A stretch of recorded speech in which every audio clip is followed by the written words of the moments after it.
Today I'm going to talk about plagiarism and how to avoid it. Intentional or unintentional, plagiarism is unacceptable in academic writing. I'm going to share 8 different ways that you can avoid plagiarism. But before we begin, let me introduce myself. My name is Vidhi Poddar. I'm an associate professor and you're watching a series of talks aimed at understanding the PhD process. I want to help you in your PhD journey and want to make it a memorable one. So if you're ready, let's begin. But first, let's see what is plagiarism and why is it such a big concern. When we refer to plagiarism, plagiarism means when you're copying somebody else's writing, ideas or concepts and not telling or not informing the readers that you have used this idea from a different person or from a paper which you have read. Plagiarism can be intentional or unintentional. Intentional is when you know you have copied it from somewhere and pasted it as is.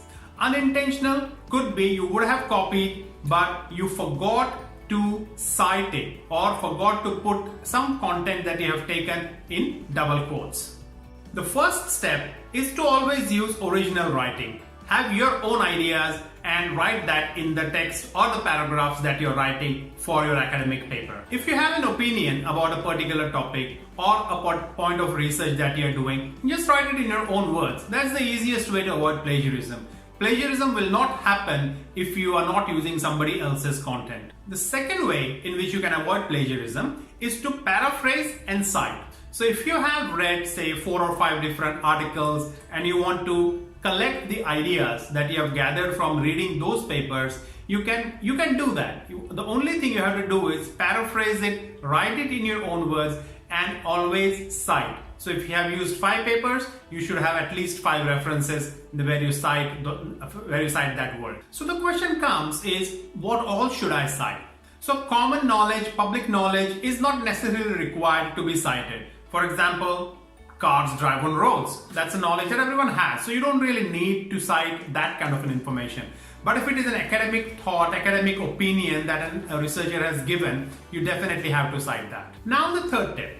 What you can do is always use a proper referencing software such as Zotero or EndNote, or there are many other tools that you can use to cite, to collect your references and cite them as you write. So keep in mind, always gather your references, store them properly in Zotero or in any other referencing management tool and use that whenever you are writing. I often use Zotero, that's my preferred tool, referencing tool, but there are many others like I mentioned. So whichever one you use, make sure that you use it and regularly cite whatever you write.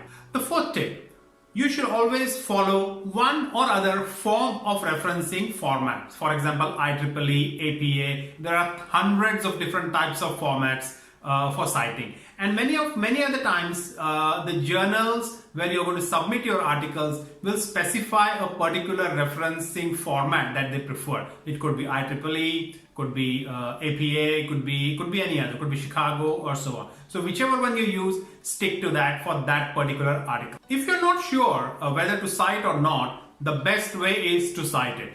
You could also put the content in double quotes, and that is often used when you're using definitions that are given by somebody else, or you're picking up exact content or an opinion that some other researcher had stated it in their paper. So copy it, put it in double quotes and cite it. If you're new in research, there may be questions that you don't know that whether to cite or not. In that case, the best way or one of the best ways is to approach your librarian. They may assist you in doing the referencing properly. Alternatively, many times libraries do run workshops, referencing workshops. So I strongly recommend you attend those workshops and get a hang of doing referencing properly. Finally, once you have written and completed your document, it is a good idea to put that document through a plagiarism detection software.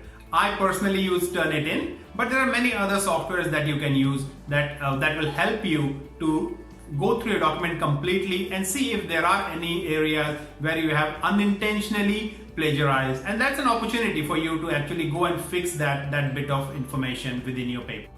So there you go. These were the 8 tips that I had for you on how you can prevent plagiarism. As long as you cite, you will not plagiarize the content that you're writing. So always be on the safe side, cite whatever you write. Thank you very much for watching this video. I greatly appreciate it.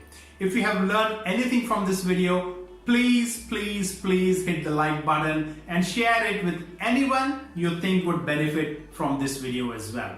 If you haven't done already, please hit the subscribe button and the bell icon so that you could be kept informed of any new videos that I do which would help you in your PhD journey. Thank you once again, and I look forward to seeing you in the next video.